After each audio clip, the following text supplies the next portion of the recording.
Hello guys, I'm Dustin Davis and welcome to the channel. Here you'll find everything you need to know about the Dolphins. The Miami Dolphins entered this season carrying genuine playoff expectations. With a roster built for contention and talent across key positions, the South Florida faithful had every reason to believe this would be the year the franchise finally broke through. Instead, the season has collapsed into crisis. A 1-6 record has exposed deeper fractures, inconsistent quarterback play, locker room dysfunction, and coaching decisions that have drawn mounting criticism from fans and analysts alike. The problems aren't isolated mistakes. They're systemic failures that suggest the current approach has reached its limit. Now, as the trade deadline approaches and pressure mounts on every level of the organization, the Dolphins face decisions that will define the franchise's direction for years to come. What happens next could either salvage the season or accelerate a full-scale rebuild. Let's check out all the developments of the last few hours. But first, can I ask you a quick favor? If you're enjoying the content, just hit that like button. It helps us more than you think. Thank you so much. One area drawing unexpected attention from rival teams is Miami's backfield, and the interest is very real. The Dolphins have drawn interest from multiple teams as the November trade deadline approaches, with Achane emerging as a name generating external inquiries. According to a report posted on X by Easton Butler of Packers Report on October 22nd, Green Bay has reached out to 4 organizations regarding running back availability: the Miami Dolphins, New York Giants, New Orleans Saints, and Baltimore Ravens. Among the players discussed in those conversations, Achane was specifically mentioned as a target of inquiry. Miami's 1-6 start has positioned the franchise where wholesale changes appear imminent. Head coach McDaniel made the decision to bench quarterback Tua Tagovailoa during a lopsided defeat to Cleveland, and the front office may be preparing significant roster moves ahead of the NFL's November 4th trade deadline. That seller's posture makes Miami a logical trade partner, particularly given the league-wide demand for running back depth. Achane's profile explains the external interest. At 24 years old, he remains under a 4-year, $5.5 million rookie deal, making him an exceptionally affordable asset. Over 2.5 seasons, he has averaged 5.5 yards per attempt, amassed close to 2,200 rushing yards, hauled in 137 receptions for approximately 1,000 receiving yards, and scored 29 total touchdowns across 35 games. That dual threat capability is precisely the kind of production organizations covet when building offensive versatility. Even with Christian Watson projected to return later in the year following his ACL tear, Green Bay could benefit from an internal source of explosive vertical playmaking. In Matt LaFleur's offensive scheme, a player with Achane's profile would supply a change-of-pace speed element and receiving versatility that creates mismatches and generates quick strike scoring opportunities. For Miami, the calculation is different. Trading a productive young asset on a team-friendly contract would signal a full rebuild rather than a retool, a decision that carries significant long-term implications for a franchise still determining its strategic direction. Beyond the running back conversation, Miami's defensive assets are generating even more significant trade buzz around the league. Miami's early struggles have escalated into full-blown organizational crisis, and each additional loss intensifies the pressure surrounding front office decisions ahead of the trade deadline. What initially appeared improbable, meaning meaningful roster upheaval, has become a genuine possibility as the franchise evaluates paths to reshape both its immediate and long-term trajectory. League insiders indicate that if Miami pursues roster moves, the focus will center on edge defenders rather than the team's top receiving options.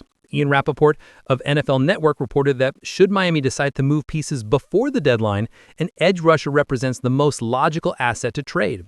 The names circulating most frequently in those discussions are Matt Judon, Bradley Chubb, and Jaelan Phillips, each possessing legitimate pass rush production that could command substantial returns on the open market. Multiple teams have reportedly inquired about Jalen Waddle's availability, but Miami has communicated to potential suitors that it has no interest in trading the wide receiver. With Tyreek Hill sidelined for the remainder of the season, retaining Waddle, who remains under contract through 2028, represents a sensible decision for a franchise that still requires stable offensive weapons moving forward. Edge rushers present entirely different trade mathematics. Bradley Chubb, 29 years old, is under contract through 2027 and has posted a productive season that could yield a premium return. Jaelan Phillips, 26 years old, is a former first-round selection but is under contract only for the remainder of this season. Matt Judon signed a 1-year deal seeking a championship and likewise represents a short-term asset that could be moved if Miami chooses to retool. From a contractual and timeline perspective, Judon and Phillips appear to be the most flexible candidates. Both are short-term pieces who could fetch draft picks or rotational players. Chubb, however, could command the highest price given his productivity and multi-year contractual commitment, though trading him would require Miami to balance immediate return against longer-term defensive stability. At 1-6 and effectively eliminated from contention, Miami faces a strategic choice: preserve core long-term assets like Waddle or convert pass rush talent into draft capital to accelerate a rebuild. Which edge rusher, if any, ultimately changes uniforms will depend on the offers materialized and the front office's willingness to trade short-term contributors versus long-term high-performing defenders. While trade talks swirl, an even more uncomfortable reality looms, one tied directly to the quarterback position and its financial weight. Miami's upcoming trip to Atlanta presents an uncomfortable but revealing comparison. Across the sidelines stands an NFC team already navigating the reality of carrying the league's most expensive reserve quarterback. That scenario offers a concrete cautionary example for a franchise currently grappling with both the performance and long-term financial commitment of its own high-priced signal caller. This is not theoretical speculation. It's a tangible financial and roster puzzle. The Dolphins confront dual pressures of on-field decline and contractual realities that render any quarterback reset extraordinarily complex, and Sunday's matchup may feel like a preview of potential future roster arithmetic. At Mercedes-Benz Stadium, Miami will observe Kirk Cousins listed as the Falcons' backup, despite carrying a staggering $40 million cap charge this season, according to Over the Cap. Cousins' contract, the second year of a 4-year agreement signed in 2024, produces a salary footprint exceeding double Atlanta's next largest cap charge, defensive lineman David Onyemata at just under $17 million. The comparison holds relevance for a specific reason. Tua Tagovailoa's 2025 trajectory has generated genuine doubts. 3 interceptions over the last 2 contests and a league-leading total of 10 picks overall have pushed conversations about his long-term role into public discourse. Head coach Mike McDaniel faced questions this week regarding whether Tua remains the team's starting quarterback. The financial dimension complicates any potential move. Tua's 2026 guaranteed salary generates a $56.4 million cap charge, a figure that would only escalate if Miami opted to release him, regardless of whether a post-June 1 designation is applied. That exposure dramatically narrows trade possibilities. A quarterback with an injury history and now declining performance is a difficult sell. Likely, Atlanta preferred to avoid absorbing Cousins' 2025 financial burden, but the market rejected him. His contract included $27.5 million guaranteed for 2025 and $10 million guaranteed for 2026. Teams proved unwilling to assume that cost, leaving Atlanta with an expensive backup rather than a tradable starter.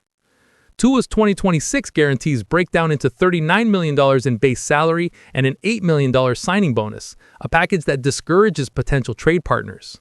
Releasing him next offseason offers little financial benefit. Miami would face a cap charge that could spike to an estimated $67 million or potentially $99 million depending on timing and designation. Given those numbers, the most probable scenario involves Tua remaining on Miami's roster in 2026, at minimum on paper. He would continue as the default starter unless Miami's recent collapse, including a difficult performance in Cleveland, proves to be the beginning of sustained decline rather than an isolated stretch. A precedent exists for absorbing massive dead money to facilitate a move.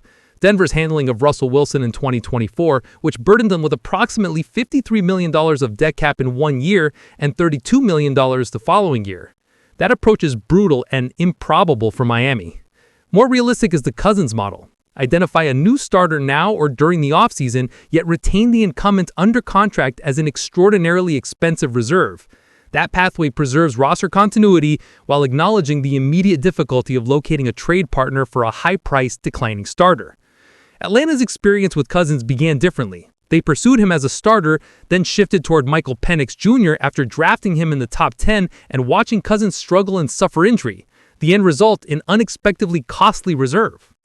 Miami's path is not identical, but the outcome could appear familiar. If Tua's decline persists or the front office elects to install a new starter, the Dolphins may find themselves carrying a high-priced backup in 2026, a scenario they will observe across the field on Sunday. The quarterback dilemma isn't the only leadership question facing the organization as pressure mounts. Every direction. Miami's current decline has transformed organizational patience into a scarce resource, and when franchises with elevated expectations falter, leadership changes rapidly become plausible. The concept of a coaching reset is not merely reactionary theater, it's a structural response to sustained underperformance and locker room drift. Robert Saleh's resume and availability position him as an obvious candidate in that discussion. A coach with defensive credibility, head coaching experience, and a reputation for culture building could represent a decisive corrective if Miami pursues a reboot. Saleh has remained in demand throughout the coaching cycle. He recently completed a fifth head coaching interview with the Jacksonville Jaguars, signaling that organizations continue to view him as capable of leading at the highest level.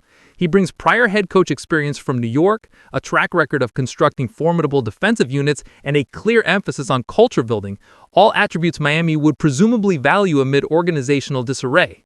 The facts are stark. Miami sits at 1-6 in 2025 and has appeared more disjointed than competitive. In a lopsided 31-6 defeat to Cleveland, the Dolphins turned over the ball 4 times, were flagged 11 times for 103 penalty yards, and converted only 1 of 13 third down attempts. Those types of breakdowns reflect systemic slippage rather than isolated errors. Coach Mike McDaniel is 29-29 in his tenure and facing mounting criticism. Reports of players arriving late to meetings and a locker room that has seemingly lost faith in the process only amplify the sense that the current approach may have exhausted its effectiveness.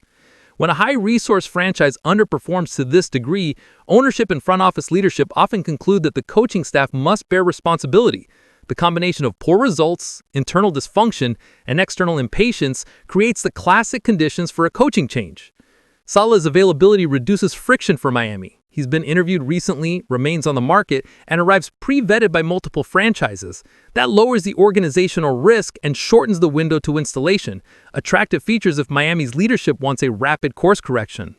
Saleh's appeal would center on restoring discipline and a defensive identity. He is known for establishing clear standards, installing accountability mechanisms, and developing a culture that emphasizes toughness and consistent preparation.